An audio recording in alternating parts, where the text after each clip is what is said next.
من سیامک هستم، رشته عمران دارم میخونم اینجا.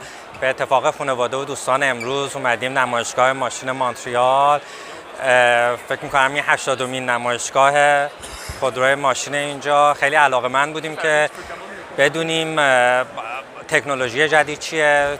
ما اگر که بخوایم ماشین بخریم بدونیم با فناوری روز چیه، خصوصا در مورد خودروهای برقی اگر که واقعا داره بحثش جدی‌تر میشه توی چندین سال آینده توی مونتریال و کانادا، اینه که بدونیم که چه تکنولوژی‌هایی میاد، چه به قول معروف چه امکاناتی با چه قیمت‌هایی، چه آپشنایی در واقع پیش رومون هست. حالا ما اینجا در کنار پولستار هستیم که یه چیزی که خیلی خوشم اومد اینجا در اول کار که دیدم این رنگ بندی‌هایی که یه میزه در کنار هر ماشین که رنگ بندی‌های بیرون، تودوزی‌های داخل، اون سیستم PVC حالا یا چوب داخل، تمام این انواع رنگ بندی‌ها رو داره نشون میده.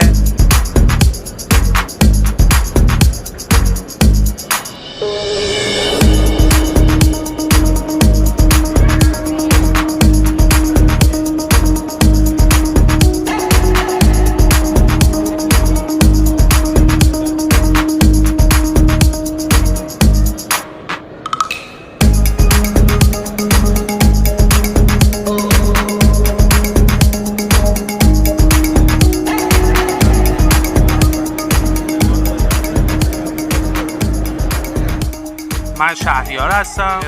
با توجه به اینکه تکنولوژی ها و پالیسی ها در سالهای اخیر توی بحث خودرو عوض شده و خودروها خیلی به سمت استفاده از تکنولوژی های برقی رفتن، برای من مهم بود که بیام اینجا و یه مقدار با این تغییرات آشنا بشم و اینکه ببینم که خودروها در واقع چه تکنولوژی هایی رو برای راحت‌تر کردن کار مشتری‌ها ارائه میدن. الانم توی غرفه میتسوبیشی هستیم. نکته‌ای که برام جالب بود اینجا در واقع اون هایبرید پلاگینی بود که روی این ماشین من دیدم که به در واقع افراد این امکان رو میده که هم بتونن از ساید برقی خودرو استفاده بکنن و هم بنزینی، و این میتسوبیشی هم به نظرم انتخاب خیلی خوبی هست توی برندهای مید رنج که تو بازار وجود داره و با توجه به قیمت و امکاناتی که در اختیار میذاره میتونه انتخاب خیلی خوب باشه.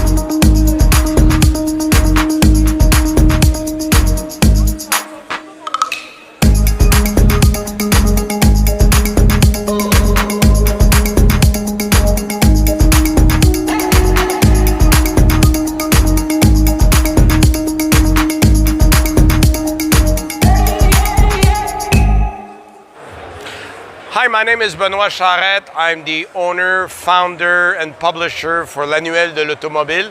It's a book that's been published in Quebec for the 25th year. Well, actually, 25th year will be next year. It's our 24th edition, the 2025.